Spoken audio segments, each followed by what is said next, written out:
what is one or two things that just stands out for you? It could be a positional battle, could be schematic, whatever, could be youth or inexperience at a certain position. But what's one big thing that you're just like, man, if I could fix this one thing, or if they could just get the answer to this, smooth sailing from there on out? I think the first thing that comes to mind without going into the quarterbacks, because we can kind of put that as like an obvious.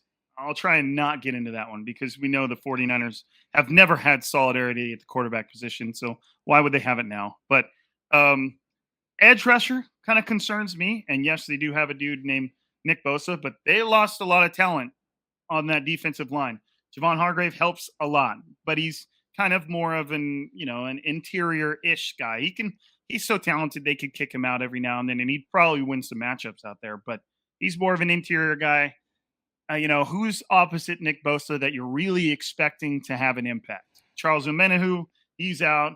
Samson Ebukam, he's out.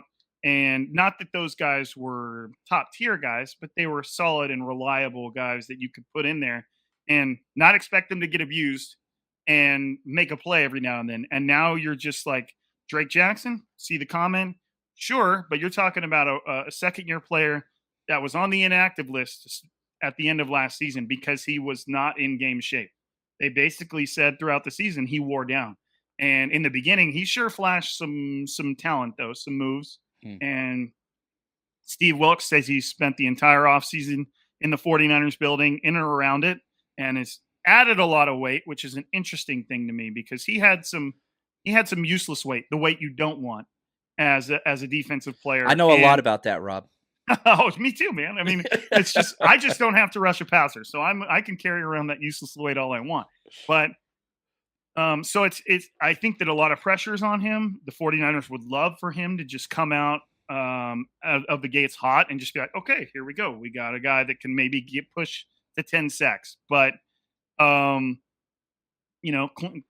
is it Cleveland or Cleveland Farrell? I think it's Cleveland. That's how I've been saying it. So I'm invested in it. So I have no approval, but I'm just like, oh yeah, it's Cleveland. So we're talking about Drake Jackson. We're talking about Cleveland Farrell. None of these guys have earned any sort of respect in your mind in terms of what they can produce on the field. There is a likelihood that Chris Kocurek really takes Cleveland Farrell and turns him into a little bit more than we've seen from him. Maybe Drake Jackson is in much better shape. But again, the adding weight confused me because you're talking about an edge rusher that already had some weight that he might want to lose, but maybe they're talking about muscle, which is obviously that would be nice. So we'll see. It's just a little bit, I'm unsure of who's going to be producing decent numbers opposite Nick Bosa.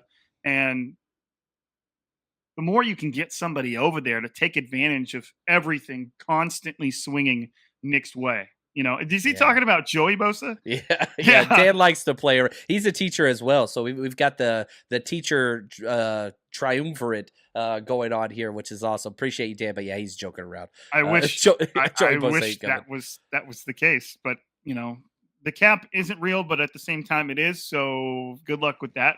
That's what always kind of blew me away about the Lamar Jackson thing. I was like, do you have any idea of what they would have to do to make that even come close to fitting? Anyways, again, are they going to rely on Javon Kinlaw to be a solid player? Because that has proven to be completely unreliable. There's just a lot of, for as much talent is on that defensive front, it could come down to Javon Hargrave, Eric Armstead, and Nick Bosa, and we'll see with everybody else. Yes, who's going to show up this week? And just right. I really hope somebody steps up. Now, and here we go. Josh asked this one. He says, Rob, what are your thoughts on Robert Beal Jr.? Do you think that him as that edge rusher can have an impact early in this year? Or, he went late. He was picked 173 overall. Right. And you had that quote from his coach that stood out saying, basically, if you just ask him to set the edge or go get the quarterback, you will have a great player. And that's all the 49ers ask their edge rushers to do.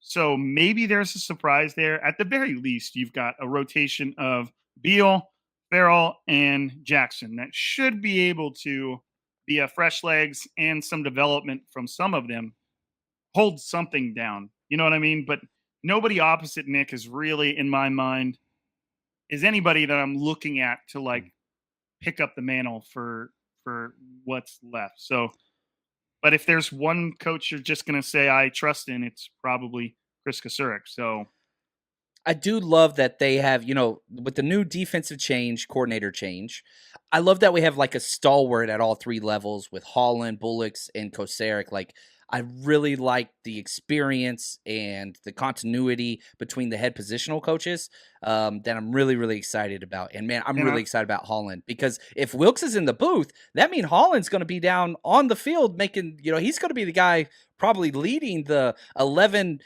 adjustment changes on the sidelines when the offense is on the field for the defense, right? Usually it's a linebackers guy, not always. Right. I don't know. So we'll see. 49ers faithful said their next guy had 4.5 sacks, but even Lynch and Shanahan said they were one of their biggest concerns going into the offseason was their defensive front, and they felt like that fell off a little bit. Yeah. So the fact that the next guy behind Nick Bosa only had 4.5 sacks is kind of part of the problem. And what makes that even more of a problem is unless somebody surprises us, they didn't necessarily get better. The 49ers Rush Podcast.